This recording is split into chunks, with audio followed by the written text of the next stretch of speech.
जानना मैं चाहूँगा कि उन्हें तो मगरबी ममालिक की पनाही हासिल है, इस्लामी दुनिया की जानब से भी मजम्मत होती है। एक आम मुसलमान जो ये जेनोसाइड को होते हुए देख रहा होता है, वो क्या कर सकता है कि इसको रोका जा सके?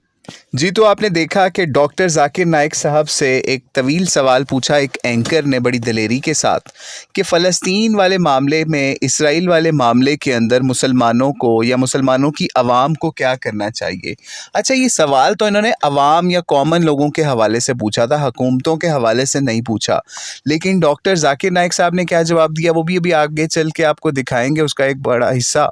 लेकिन मेन चीज़ उन्होंने आवाम के हवाले से पूछी थी, क्योंकि मीडिया का काम यही होता है कि अवाम प्रोटेस्ट और इन चीज़ों में घुमा के रखें लोगों को, जिससे इनकी दाल रोटी चलती रहे और मसला भी वहीं का वहीं रहे। तो बहरहाल ये एक बहुत बड़ी बात डॉक्टर ज़ाकिर नाइक ने कर दी एक मीडिया के ऊपर, पाकिस्तान के चैनल के ऊपर। वो भी आपके सामने पेश करने जा रहे हैं कि वो क्या बड़ी बात उन्होंने हुकूमतों के लिए कही।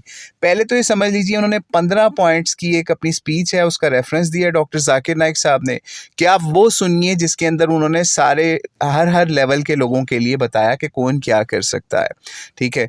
और उसके अंदर उन्होंने आवाम के हवाले से बताया कि प्रोटेस्ट करें, ये बाइकॉट के ऊपर जाएं, हुकूमतें क्या करें, ये सब चीज़ें बताई। और आखिरी 12, 13, 14, 15 पॉइंट्स वो आप लाजमी इनकी वीडियो से भी सुनिएगा, और वो हम आपको भी सुनाते हैं कि किस तरीके से डॉक्टर ज़ाकिर नाइक ने इस्लामी निज़ाम और खिलाफत को इस चीज़ का सोल्यूशन करार दिया। आइए ज़रा सुनिए वो क्या कहते हैं इस हवाले से। आप देखते नेटो है, North Atlantic Treaty Organisation, 31 country members है। अगर आप एक कंट्री को अटैक करेंगे तो इट हैज अटैकिंग बाकी जितने 21 कंट्री है, लाइक बोलेंगे। तो we 57 majority muslim countries, muslim majority come and form a मेक्टो, विल बी यूनाइटेड, और हम साथ में एक ग्रुप फॉर्म करेंगे ऑन द सेम प्रिंसिपल्स कि कोई मुसलमान हम एक साथ में होंगे तो will be stronger force. Unfortunately मुसलमान डिवाइडेड है, मुसलमान divided and the control by outside forces, so if we have unite होंगे तो it will be much better. And point number 14 जो 14 पॉइंट है उसके अंदर कि all the muslim countries if we follow the Quran and सुन्ना we will be much in a better position. Unfortunately आज की जो हालत देखते हैं मुसलमान की, क्योंकि हम कुरान और सुन्ना से दूर हो गए। हम कुरान और सुन्ना के नज़दीक होंगे तो अल्लाह की मदद और होगी। और आखिरी 15 पॉइंट है कि अगर हम इस्लाम का निज़ाम कायम करेंगे दुनिया में, खिलाफत फिर से लेके आएंगे, तो इंशाल्लाह कभी हो ही नहीं सकते मुमकिन। और इस सब पॉइंट के ऊपर डिटेल में अगर आप सुनना चाहते हैं तो मेरी जो फुल लेक्चर है इसके ऊपर 15 पॉइंट है। जी, तो आपने मुलाहिज़ा कर लिया कि डॉक्टर ज़ाकिर नाइक ने क्या एक्शन प्लान दिया। वो आपको वीडियो का लिंक भी मिल जाएगा, जो इन्होंने समझ लीजिए तकरीबन 11 महीने पहले फ़लस्तीन के मसले के ऊपर पेश किया था उम्मत मुस्लिमा को। और यहाँ पे भी पाकिस्तान के अंदर आके उन्होंने जो 14-15 पॉइंट्स दिए, उसके अंदर जो फाइनल उन्होंने टच दिया, इसके ऊपर मास्टर स्ट्रोक्स लगाई, वो ये लगाई कि अवाम को भी चाहिए कि वो अच्छे मुसलमान बने, कुरान और सुन्नत को फॉलो करें, और हुक्मरानों को चाहिए कि एक ओमेटो, एक इत्तेहाद कायम करें, यानी उम्मत मुस्लिमा को यूनाइट करके, नेटो की तरह यूनाइट करके, उनकी आर्मी, उनका सारा मामला इकट्ठा करके ऐसा फॉर्म किया जाए कि जब भी कोई गैर मुस्लिम या फिर कोई भी मुसलमान कंट्रीज़ के ऊपर अगर कोई काम करने की कोशिश करे तो मुसलमान फ़ौरी उसको जवाब दें। और फिर इसके साथ साथ उन्होंने इस्लामी निज़ाम के निफाज के ऊपर ज़ोर दिया हुक्मरानों को कि वो इस्लामी निज़ाम का निफाज पहले करें और फिर खिलाफत के क़याम की तरफ जाएं, तो फिर ये मामलात जो हैं इसराइल फ़लस्तीन से रिलेटेड वो हल हो सकते हैं। तो आप ज़रूर सोचिएगा, अपने सर्कल के अंदर इस तरह की चीज़ें फैलाइएगा कि डॉक्टर ज़ाकिर नाइक एक इंटेलेक्चुअल हैं। वो सिर्फ़ इसलिए नहीं है कि पाकिस्तान में आए और उन पे फूल की पत्तियां फेंक के आपने उनको वापस भेज देना है। असल चीज़ अमल होता है, ठीक है।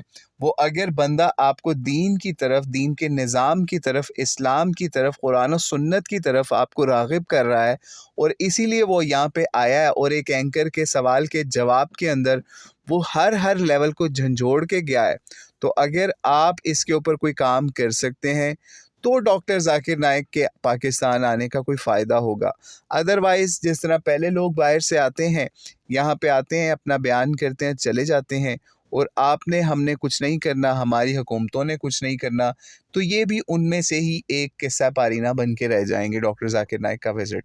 तो इसलिए ये समझ लीजिए कि जो डॉक्टर ज़ाकिर नाइक ने 15 पॉइंट्स पेश किए इस हवाले से, या फिर अपनी एक वीडियो 13 पॉइंट्स वाली जो ऑलरेडी रिकॉर्डेड है उसको भी रेफ़र किया, वो भी देखिए, सोचिए, समझिए, और आप ख़ुद अपना मुआजना करें और इसके ऊपर फ़लस्तीनियों को भी चाहिए, गैर वो तो उर्दू नहीं समझते इस हवाले से, लेकिन बहरहाल उनको भी ये चीज़ समझ लेनी चाहिए कि इस्लाम से दूरी जो है उसकी सज़ा बहुत ख़तरनाक होती है। मुसलमान उम्मत के ऊपर ओवरऑल इस वक्त ये मामला छाया हुआ है कि वो कुरान और सुन्नत से बहुत दूर हैं। इस्लाम का निज़ाम इनके किसी भी मुल्क के अंदर उस तरीके से नाफिज नहीं है जिस तरीके से इसको नफाज करने का, जिस तरीके से इसको कायम करने का हक़ था।